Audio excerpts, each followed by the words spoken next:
Okay, I'm gonna try to keep this video as short as possible. Someone on one of my comments asked me to shoot a video with the UI layer up here. Um, it's in the very top left-hand corner. I'm shooting this in VR, so it's going to be a little difficult to be looking up there at the where the controls are at versus how I'm taking off. But I've been asked a handful of times how I'm taking off in a controlled manner. Things have kind of changed. When I first downloaded the mod, we were talking about increasing the collective rapidly to get the bird off the ground and stabilize. Since then, since flying it and since the update, I've noticed that when increasing collective, when the helo wants to turn left, at least in VR, you can, it's weird, but you can feel the direction the bird's going to go. So she wants to turn right. I think I said left. She wants to turn right, so you're going to want to give left rudder, and she's going to want to go forward, so you're going to want to give back left back stick just slightly. If you can see the controls up there, I mean, it is not much. When she starts to roll forward, you can just pull it back slightly and come over to the left. Again, I don't use the UI up here for this because it's just easy to feel it, for lack of a better way of putting it, in VR. I'm not on our server that we have going, so we've got a door gunner here, rockets, and a minigun. So that's going to affect takeoff on this because she's going to want to list heavy to the right. So I'll probably give it just a little bit of trim, left trim, and then, excuse me. The only other thing I want to talk about on startup, I'll go through the radios. There's been some issues with the radios as well. Me and my buddies just figured this one out the other day. We posted it on the OH6 forum. But as I walk through it, essentially what has to happen is these two radios here, so your FM and UHF radio, have to be on transmit receive.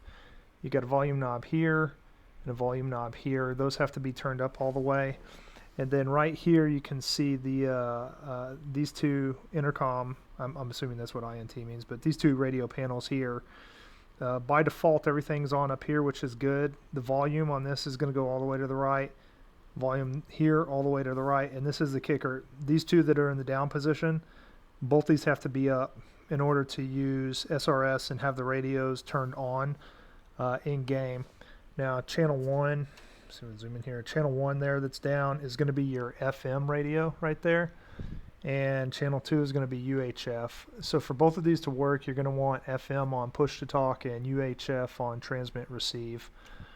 So we'll roll through that on startup. You should be able to hear the depress of the radio trigger when I start up. So we'll just go ahead and get the ball rolling here.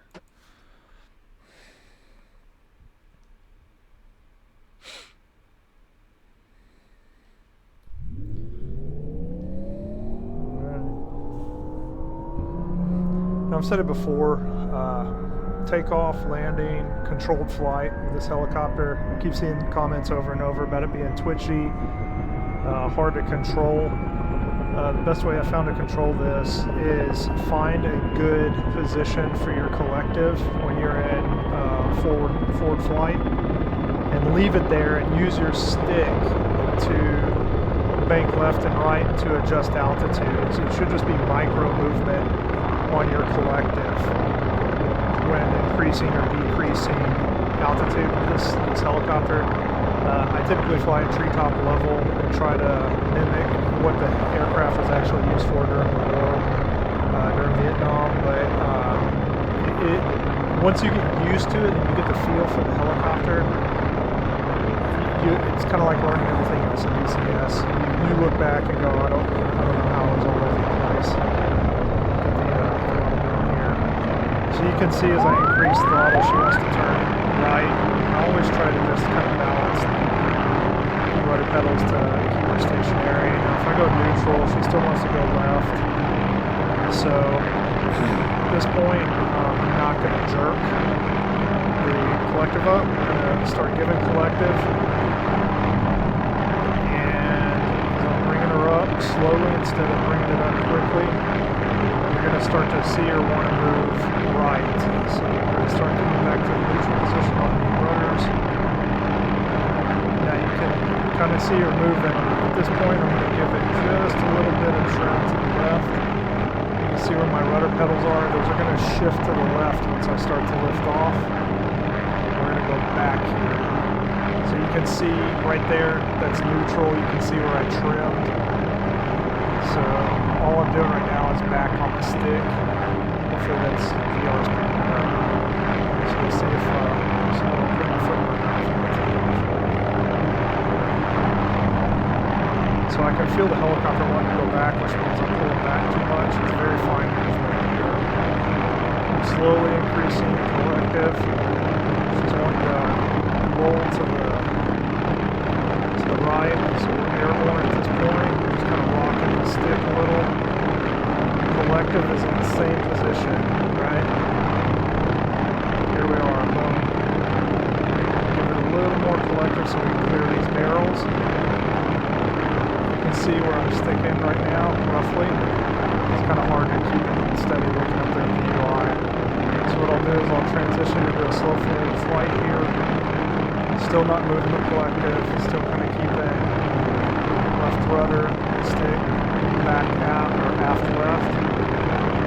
So I'm going to pull back on the stick a little, keeping her slow. A little bit of left rudder here to turn her around.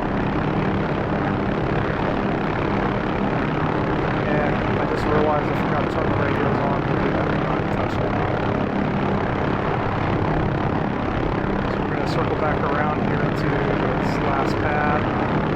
Again, just kind of let the helicopter fly herself and maintain a little bit of back pressure back and left on the stick.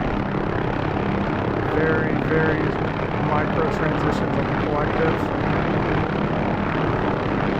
Another side slip here. A little bit of left rudder. If she wants to move real quick like that, don't be afraid to be a little aggressive. On the left stick and rudder. They actually did a fantastic job at the modeling on this one, responsive. Back down. Drop it quick one way, and there you go. So for the sake of being able to hear me, I'm going to go ahead and bring the throttle back down.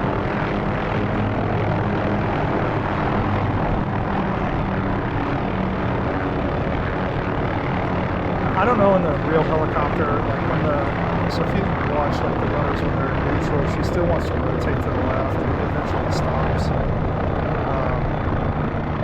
So to go through the radios real quick, just like I said, transmit receive, there's your volume knob, I'll turn that all the way to the right, push to talk, volume's all the way to the right. So UHF has to power, UHF has to be on to power FM radio, so you've got to have a transmit receive on in order to use FM. So if we go over here, we're going to go down, FM on, UHF on, volume left and right. Now, make sure I have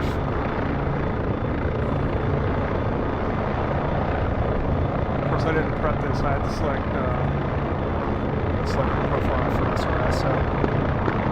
So you hear the push to talk depress, that's going to be your FM, that's going to be your UHF. So it does work with SRS, the key to getting the radio to work, I'm sure it's going to be the same with DCS's proprietary radios.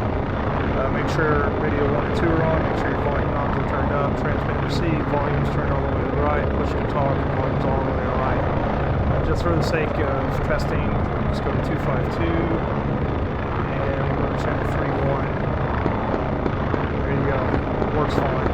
So hopefully this helps the gentleman that was asking about the UI layer up here and how I take off, and hopefully the radio, the comms, tutorial and assist you guys out there who have been struggling like me and my buddies. This was really pissing us off.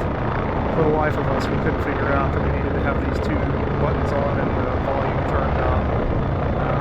Yeah, hope this helps, and we'll get it up here and post it on the forum.